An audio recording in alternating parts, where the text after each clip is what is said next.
Hope class को पारा। तो कल तक हमने बात करी थी about the defects of human आई, हमने खत्म करा था। तो हमने वो फेसबुक पे नहीं डाला था क्योंकि उसमें लाइट बहुत ज्यादा डिम थी। तो यूट्यूब पे हमारे वो आप देख सकते हैं। तो आज हम बात करेंगे about the most important topic that's called as the dispersion of the light. यहाँ पे जब हम बात करते हैं डिस्पर्शन ऑफ लाइट की, डिस्पर्शन ऑफ लाइट में सबसे पहले जो फिनोमेना के बारे में पढ़ने वाला बताने वाला जो बंदा है, उस बंदे का नाम था sir Isaac Newton.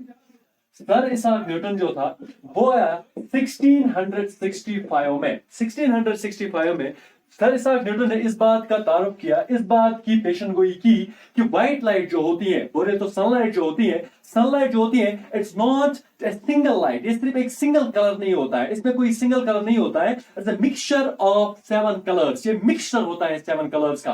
That means जो आप सनलाइट देख लेते हो, जो आप सनराइज देख लेते हो, सन की जो लाइट जो आप लोगों को व्हाइट दिखती है, ये एक्चुअल में व्हाइट नहीं होती है, ये एक्चुअल में होती है द मिक्सचर ऑफ 7 कलर्स, जो कि हम सिर्फ और सिर्फ मोस्टली हम देख सकते हैं जब किसी ट्रांसपेरेंट मीडियम जैसे प्रिज्म के थ्रू, प्रिज्म में हम इसको पास करेंगे तो वहां पे ये स्प्लिट हो जाती है, वहां पे वो कॉन्स्टेंट कलर्स दिख जाते हैं। तो इसी में से हमारे एक चीज एक निकली, that's called as the dispersion of light. Dispersion of light में हम कहते हैं कि हम लोग लेते हैं एक प्रिज्म। मैं आप लोगों को ऐसे बता दूं, जो न्यूटन ने कहा एक्सपेरिमेंटली कैसे करा, हम लोग एक प्रिज्म लेते हैं। प्रिज्म हम दो तरीके से बना सकते हैं। प्रिज्म होता है एक ट्रांसपेरेंट मीडियम, एक होता है एक ऐसा बना सकते हैं prism just like this, this is the prism.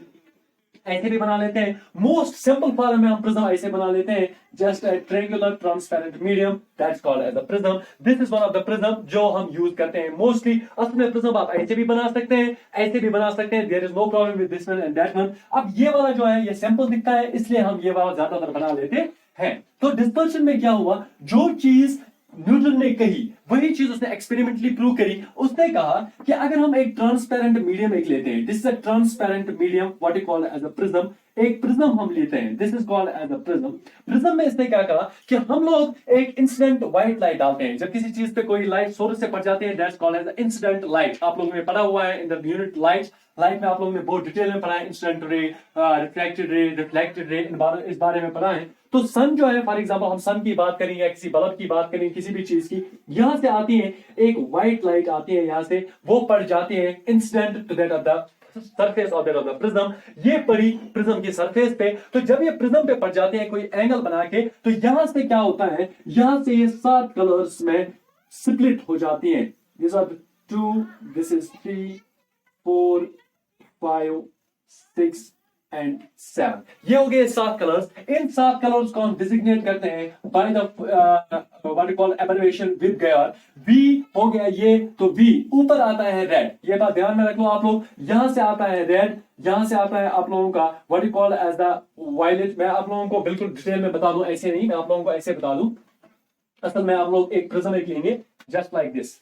हम लोग बताएंगे ये मान लो प्रिज्म है, दिस है प्रिज्म, ये पड़ी इस पे लाइट रे, ये जस्ट लाइक, सॉरी, हम लोग एक लाइट रे डालेंगे, इंसिडेंट लाइट रे, इस पे ऐसे है, ठीक है। तो यहां से ये बेंड हो जाती है जस्ट लाइक दिस, 2, 3, 4, 5, 6 एंड 7। तो यहां से अगर हम बात करेंगे, हम लोग बोलेंगे कि लाइट जो होती है ये बेंड हो जाती है। बेंड मतलब हो गया जब ये from that of the rare medium to the denser medium जाती है, या ये आयर है यहां से, तो ये ग्लास है, जब ये चली जाती है तो ये बेंड हो जाती है। तो यहां से ये जो लाइट इंसिडेंट है, this is called as a white light, जिसे आप लोग सनलाइट कहो या व्हाइट लाइट कहो, किसी भी बल्ब से निकलेगी। ये जब प्रिज्म में पहुंच गई, ये स्प्लिट हो जाती है, स्प्लिट हो जाती है 7 कलर्स में, VIBGYOR। बोलने की जरूरत नहीं है, मोस्टली आप लोगों ने पढ़ा होगा। V indicates violet, I indicates indigo, D indicates blue, G indicates green, Y indicates yellow, O indicates orange and R indicates red. That means ये जो चीज होती है जिसमें आप लोगों को ये सातों कलर दिखते हैं, this is called as a spectrum, इसको स्पेक्ट्रम कहा जाता है, the collection of the 7 colours. जो ये ग्राफिक मेथड है, जो ये ग्राफ है जिसमें हम लोग 7 कलर्स देख सकते हैं, just like this, violet, indigo, blue, green, yellow, orange, red, इसको कहा जाता है स्पेक्ट्रम। इस स्पेक्ट्रम के टॉप मोस्ट पे आते आता है, टॉप मोस्ट पे जो चीज आते आती है दैट इज रेड, और जो सबसे नीचे आ जाती है that's called as the violet. तो यहां से अगर हम बात करते हैं, रेड जो होता है ये ऊपर क्यों होता है, और वायलेट जो होता है वो नीचे क्यों होता है, और ये भी पता होना चाहिए हम लोगों को कि डिस्पर्शन होती क्यों है।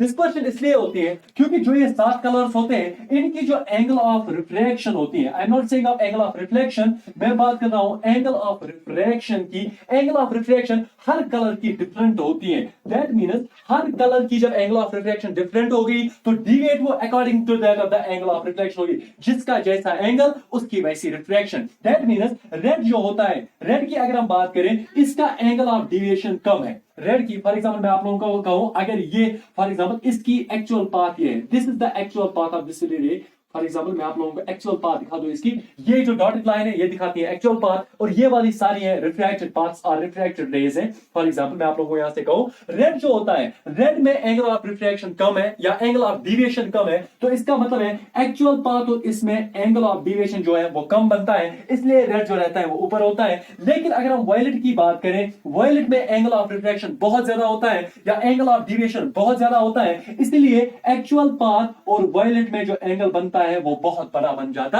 है। तो यहां से अगर हम बात करें, दो चीज में आप लोग फ्रीक्वेंसी और वेवलेंथ में कंफ्यूज हो जाते हो, या सर हम लोग बताते हैं कि कौन सी चीज डिविएट होगी, कौन सा ज्यादा डिविएट होगा, कौन सा कम डिविएट होगा। मैं आप लोगों को यह बता दूं, जो रेड होता है, दिमाग में रख लो, रेड ऊपर तो होता है लेकिन लीस्ट डिविएटेड होता है, ये सबसे कम डिविएट होता है, और सबसे ज्यादा मोस्टली डिविएटेड। तो ये जो होता है, ये वायलेट जो होता है ये मोस्टली डिविएटेड होता है। लेकिन एक बात याद रखो, जो वायलेट होता है ये डिविएट ज्यादा होता है, इसकी वेवलेंथ होती है कम, लेस वेव लेंथ।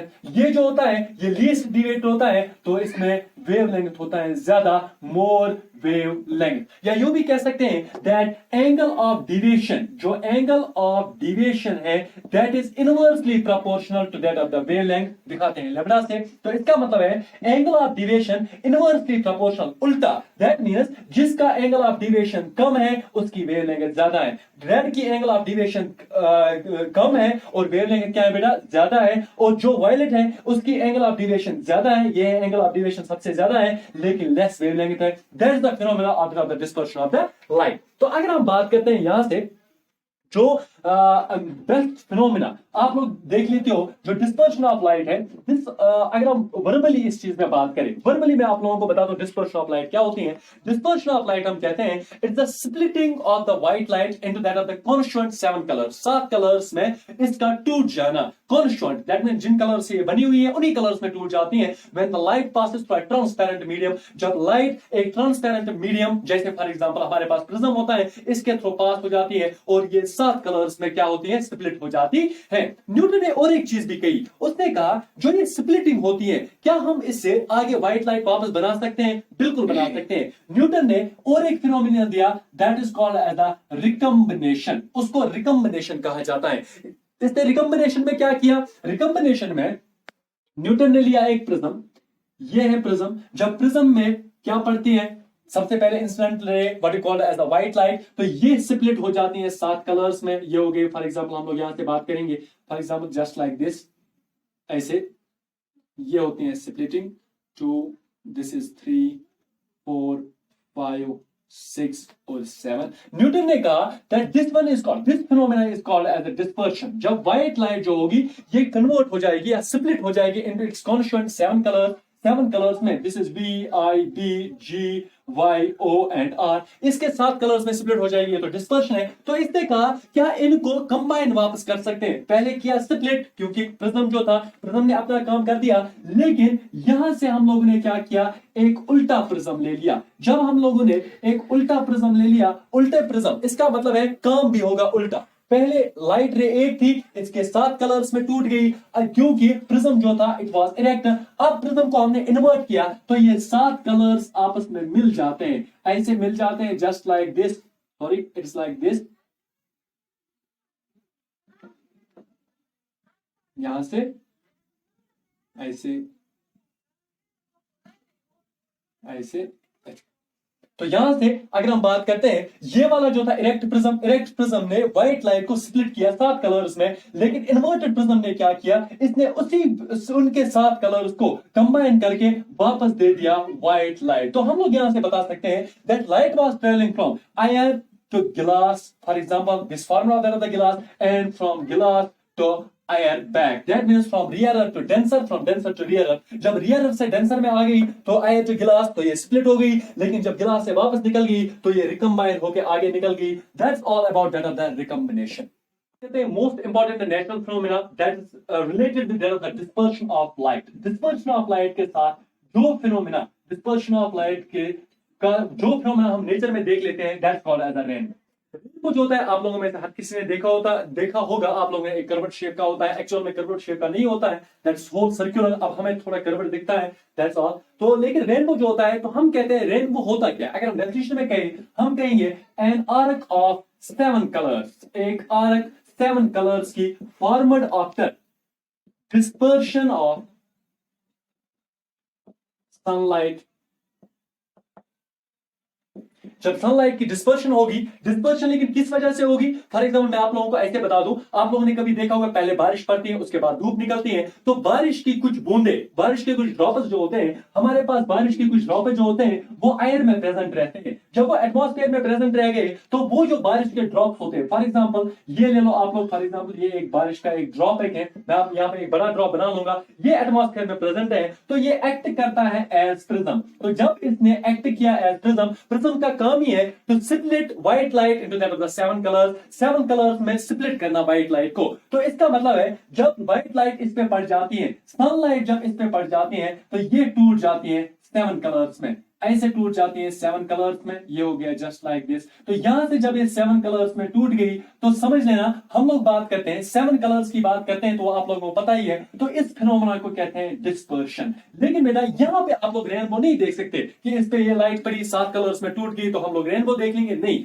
कभी कभी रेनबो हर बार तो नहीं बनता, कभी कभी बन जाता है। जब पहले बारिश होगी उसके बाद धूप पड़ेगी तो वहां पे रेनबो बन जाता है। बनता क्यों है रेनबो कभी कभी, ये हर हमेशा क्यों नहीं बनता है। रेनबो सिर्फ तब बनता है जब एंगल ऑफ इंसिडेंस, जो इंसिडेंस का एंगल होता है, इज ग्रेटर देन होगा क्रिटिकल एंगल से। क्रिटिकल एंगल से जब एंगल ऑफ इंसिडेंस ग्रेटर होगा, तब जाके ये जो रेज होंगी ये प्रिज्म से बाहर नहीं निकलेंगी, तो ये क्या होंगी, ये यहां से बेंड हो जाती हैं। मैं हर कोई रे तो नहीं दिखाऊंगा, मैं सिर्फ 2 रेज दिखाऊंगा बेंड कैसे होती है, सिर्फ पहली और लास्ट वाली दिखाऊंगा। तो यहां से ये रे जो होती है ये इस पे ऐसे पड़ जाती है जस्ट लाइक दिस, क्योंकि यहां पे रेनबो तब बनेगा जब angle of incidence critical angle से ज्यादा होगा, तब जाके ये वापस बेंड यहां से हो जाएगी जस्ट लाइक दिस, इस विल बेंड और ये ऑब्जर्वर तक ऐसे पहुंच जाएगी just like this, which forms the rainbow formed of that of the 7 colours.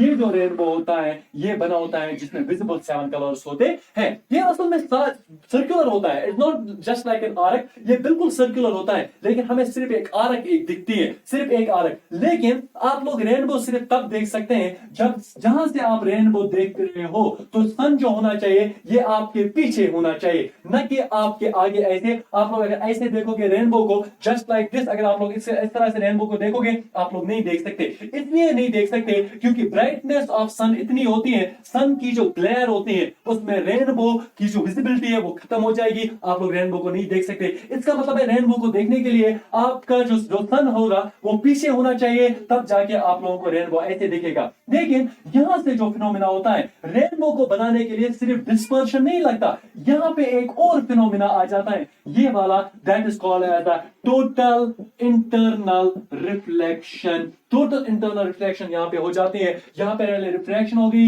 What you call as the splitting of the white light, लेकिन यहां से ये जब angle of incidence critical angle से ज्यादा हुआ तो यहां से ये वापस आके टोटल इंटरनल रिफ्लेक्शन के बाद ही ये क्या करती है, ये रेनबो बना लेती है। तो रेनबो का मतलब it is formed by the simultaneous process of that of the dispersion से भी प्लस हो गया टोटल इंटरनल रिफ्लेक्शन, तब जाके हम 7 कलर्स देख सकते हैं। Hope this is crystal clear to you very people. तो इतना आज के लिए काफी है। अब हमारा सिर्फ एक टॉपिक रहता है इंशाल्लाह, एटमॉस्फेरिक रिफ्रैक्शन, वो भी हम डिस्कस करेंगे। Stay connect with team hope class को बारा, stay home, stay safe, thank you.